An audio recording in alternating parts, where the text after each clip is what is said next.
আসসালামু আলাইকুম। আপনারা কি তখন রাজধানী বালা? আজকে সকালে ঘুম থেকে উঠেই দেখলাম একটা ফোন আইছে, মনের মুখ বাজারের সাইডে একটা মসজিদ হয়েছে নতুন, ওটার মা ফানার লাগি। তো ঘুম থেকে উঠে লেট না কইয়া আল্লাহ রাউলা কইয়া রওনা দিলাম গন্তব্য গিয়া মসজিদের মাফার লাগি। চিন্তাধারা করলাম যে তো মাফ লইতাম হইব সবকিছুই লাগে। তো আপনার আমরা লগে থাকুকা। আর আজকের ওয়েদারটা মাশাআল্লাহ খুব সুন্দর, খুব ভালো লাগে। তেমন একটা রইদ নাই, তেমন একটা ঠান্ডাও নাই, মোটামুটি সবকিছু মিলেই আলহামদুলিল্লাহ। তো মসজিদের খান্দা কাছে আইছি, খুব সুন্দর লাগে। এখন আমরা মসজিদের দিকে রওনা, বেশি সময় লাগতো না। আশা করি খান্দা কাছে আমরা আইছি, আপনারা দেখবা। এখন আমরা মাফ লইমু, খুব সুন্দর লাগে মসজিদটা, নতুন বানানি হয়েছে। আর খাসটা আমিও লইছি। এখন আইছি আমরা মসজিদের খান্দাত।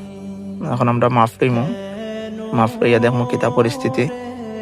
এখন মসজিদের ভিতরে ঢুকমু, ঢুকিয়া মসজিদটা যেহেতু নতুন, 31 তারিখ শুক্রবার উদ্বোধন হইতো, সময় খুব সীমিত, কাজের ভিতরে এন্ড ওভার করা লাগবো। ইনশাআল্লাহ পরবর্তীতে ভিডিওতে আপনারা তুলে দেখাইমু কাজটা কিরকম হইলো। ভালো থাকুন, সুস্থ থাকুন, আল্লাহ হাফিজ।